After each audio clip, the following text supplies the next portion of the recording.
Folks, hello and welcome to Tavern Chat. I'm your host, Tenkar, your bartender in the OSR. Uh, on the bottom of the screen is a link for Paranoia, the 25th anniversary RPG bundle over at Humble Bundle. The short link is tankars-tavern.games/paranoia. Using this link, it's an affiliate link. It's how you help support the channel. We don't do advertising. You get the YouTube ads. I understand it. Well, maybe you don't. I get demonetized often. But to support this channel, we don't do uh, paid advertising. We don't do sponsorships. We don't do ad reads. We do affiliate links. This way you get something, we get something, and everybody's happy. So, what do I have up on my screen? Dungeons and Dragons rules for fantastic medieval paper. Oh, and insert pencil, board, and miniature figure campaign, of course, not the S, games by Gary Gygax and Dave Arneson. Ooh. So, where did this come from, right? Isn't this what we're supposedly gonna maybe perhaps be seeing in this I don't know, coffee table book that's coming out this summer from Watsy for $99.99? Well, this was found in court records. This whole document, mind you, not gonna say defendants exhibit 13. 7/18/79. It's I believe 99 pages long, dedicated to all the fantasy wargamers who have so enthusiastically played and expanded the chainmail fantasy rules with thanks and gratitude. Here's something better. And then there's a foreword. So Egg of Coot was apparently in right from the beginning. So I know that supposedly that was Arneson making fun of E. Gary Gygax, but I don't know. It was there early on. I'm Somebody gifted this to me. All right, I was like, oh, there's an email. Oh, somebody has passed this along. Um, however, I'm going to follow the instructions in the following website. I just need to get properly up here. Hold on a second. Because you too can get public records. Now, some of the stuff is IP, right? Which means you cannot share it, but it doesn't mean that you cannot get a copy of it. So,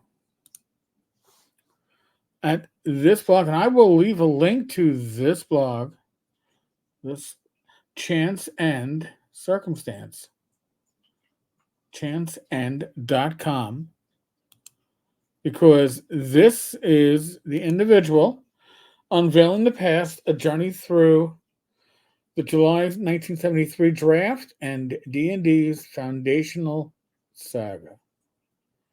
So, Dungeons and Dragons was forged through collaboration and feuding, and he goes on about this. There's a lawsuit which filed by co-creator Dave Arneson against Gary Gygax and TSR, the publisher of D&D.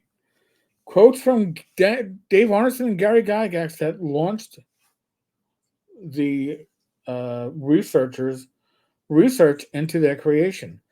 Many of your questions could be answered, but I am bound legally to not do so. Dave Arneson on the OD&D 74 forums, a reply by Dave on the topic of Dave Arneson's house rules.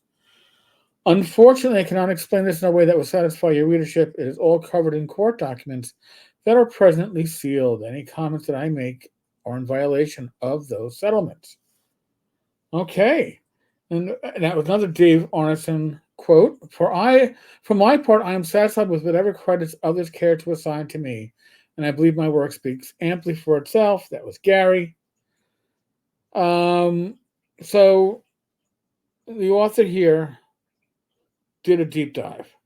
He became an RPG researcher and historian, like many others before him, helped on the secrets of Blackmore documentary earning a film credit. Helped Ben Riggs, author of Slaying the Dragon, with the Random House agreement signed by Gary Gygax, which Ben kept hearing about but had eluded him. Okay. And he had gone to archives all over the U.S. So, it was my dedication to the quest paid off when the records Dave Arneson mentioned were found.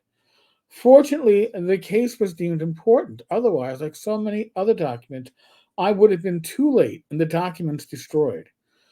Government retention policies can be a heartbreaker for a researcher. I know that from the NYPD, and I destroyed ancient records. Literally got put into a shredding truck. Blotters from or desk records from like the early 1900s.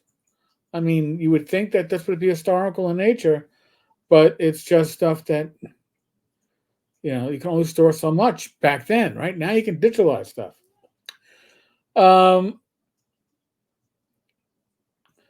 Well, I anticipated that if located, the documents would still be under court seal that would require Herculean acts to unseal. I was surprised to find that was not the case. The entire court case was in the public record. The excellent staff at the National Archives in Chicago informed me I can have a copy of the record for 80 cents a page. Though there were over 900 pages. After requesting a portion of the papers, I was soon hooked. This was the trove Arneson promised, a window into the past. In the end, I requested copies of the whole record of the case. There were letters from lawyers, letters from Gary Gygax, interrogatories, depositions, and there was the entirety of the July 73 draft of Dungeons and Dragons.